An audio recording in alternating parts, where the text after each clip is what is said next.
கேள்வியுடைய முக்கியத்துவத்தை கருதி பேர் இல்லாவிட்டாலும் நம்ம என்ன செய்வோம், அதை சொல்லுவோம். அவர் என்ன கேட்கிறாருன்னு கேட்டா, சிறுநீர் கழித்த உடனே அதுக்கு பிறகு என்ன செய்யறதுன்னு கேட்டா, சில சொட்டுகள் அது வெளிப்படுகிறது. சிறுநீர் கழிச்சு எந்திரிச்ச உடனே மறுபடியும் என்ன செய்யுது, சொட்டு சொட்டா வெளிப்பட்டு கொண்டிருக்கிறது.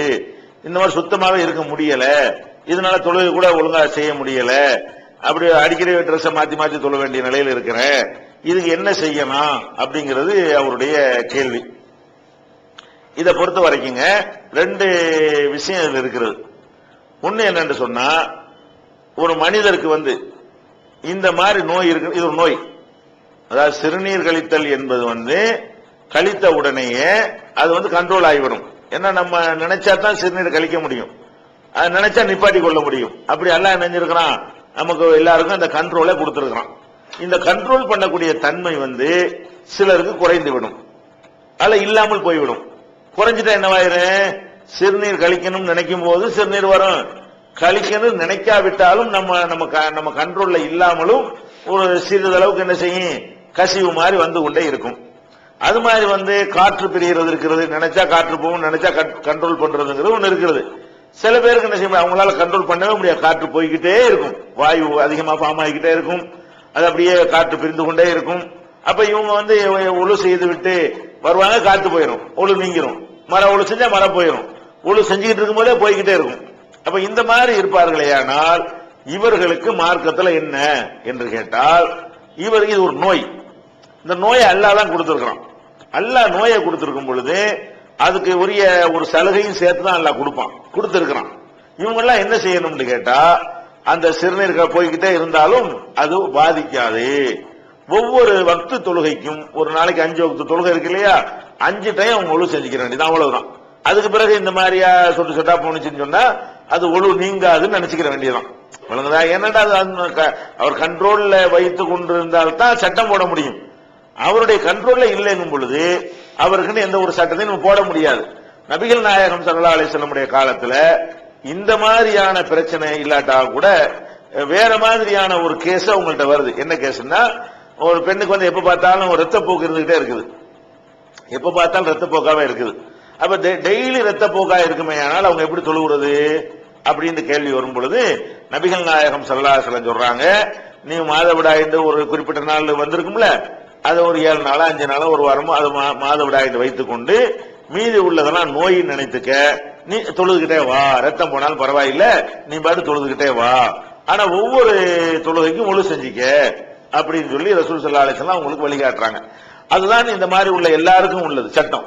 அப்ப ஒருத்தருக்கு சிறுநீர் போய்கிட்டே இருக்குன்னு சொன்னா அவர் ஒழு செஞ்சிட்டார்ல, நோய் தானே, அவர் கண்ட்ரோல்ல தானே இருக்க மாட்டேங்குது. ஒழு செஞ்சிட்டாருன்னு சொன்னா, லொஹருக்கு ஒழு செஞ்சிட்டாரே, ஆனால் அசர் வரைக்கும் அவர் எத்தனை தொழுகை தொழுதாலும் சரி அது பிரச்சனை இல்ல. இந்த பிரச்சனையினால ஒழு நீங்காது. மறுபடியும் அசர் வக்து வரும் பொழுது என்ன செய்யணும், மறுபடியும் ஒரு தடவை ஒழு செய்து கொள்ளணும். மகரிப் வக்து வரும் பொழுது ஒரு ஒழு செஞ்சு கொள்ளணும். அவ்வளவுதான் இவருக்கு உள்ளதை தவிர இதுக்காக வேண்டி நீங்க போட்டு கஷ்டப்பட்டுக்கிட்டு ரொம்ப சிரமப்பட்டுலாம் இருக்க தேவையில்லை. இதெல்லாம் நோய், இது ஒரு வகையான நோய், இதை அழட்டிக்கிற வேண்டியது இல்லைன்னு புரிஞ்சு கொள்ளணும். சில பேருக்கு என்ன செய்யும் கேட்டா, இது ஒரு வகை, இது 2 விஷயம் சொன்னீங்க இல்லையா, இது ஒரு விஷயம். இன்னொரு விஷயம் என்னன்னு கேட்டா, அந்த சிறுநீர் கழித்த பிறகு சிறுநீர் கசிஞ்ச மாதிரி தெரியும், நிஜமா வந்திருக்காது, காற்று போற மாதிரி ஒரு ஃபீலிங் உண்டாகும், நிஜமாக வந்திருக்காது. இது நோய் இல்லை, எப்பவாவது ஒரு நேரத்தில் அப்படி தென்படும்.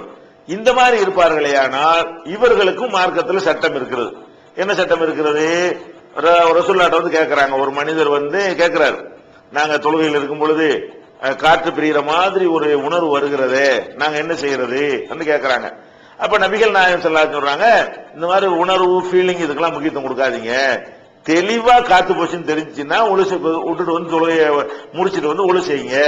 தெளிவா எப்படி ரசூல் ஸல்லல்லாஹு அலைஹி வஸல்லம் சொல்றாங்க, ஹத்தா யஸ்மா சௌதன் அவ் யஜித ரீஹன், ஒண்ணு காற்று பிரிஞ்சால் அந்த சத்தம் ஏதாவது கேட்கட்டும், இல்லைன்னா வாசம் வரட்டும், ரெண்டும் இல்லைன்னு சொன்னா என்ன நினைச்சிட்டு போங்க, இல்லன்னு நினைச்சிட்டு போங்க. ஃபீலிங்லாம் இது கற்பனைக்கெல்லாம் முக்கியத்துவம் கொடுக்குறீங்க, இது வசுவாஸ், இது ஒரு மனக்குழப்பம். இந்த மாதிரி நோய் வந்துருச்சுன்னு சொன்னா பெரிய ஒரு மனநோயாளிகளை கொண்டே விட்டுரும். அதனால காத்து பிரிஞ்ச மாதிரி இருக்க, போயிருக்குமோ போயிருக்காதோ, இப்படி மாதிரி ஒரு எண்ணம் வருதுன்னு வைங்க, இதுக்கு எந்த ஒரு முக்கியத்துவம் நீங்க கொடுக்க தேவையில்லை. இது நோய், இது ஒரு வகையான மனநோய், அது உடல் நோய், இது ஒரு வகையான மனநோய். இந்த மனநோயை ஜெயிக்கணும். என்ன ஜெயிக்கணும், கன்ஃபார்மா தெரிஞ்சா தான் நான் ஏத்துக்கிறேன். இந்த சந்தேகத்துக்காக வேண்டிய எல்லாம் சில பேர் இருக்கிறாங்க, ஒழு செய்வாங்க குளிப்பாங்க, ஒரு டேங்க் தண்ணி காலி பண்ணாலும் அவங்க குளிச்சுட்டே இருப்பாங்க. அவங்க என்ன நினைப்பாங்க, இன்னும் அழுக்கு போகல, அழுக்கெல்லாம் போயிடும், போன பிறகு அழுக்கு போகலம்பாங்க. பாத்ரூம் போனாங்கன்னா 2 மணி நேரம் ஆகும். அவ்வளவு நேரத்துக்கு என்ன பண்றாங்கன்னு நமக்கு தெரியாது.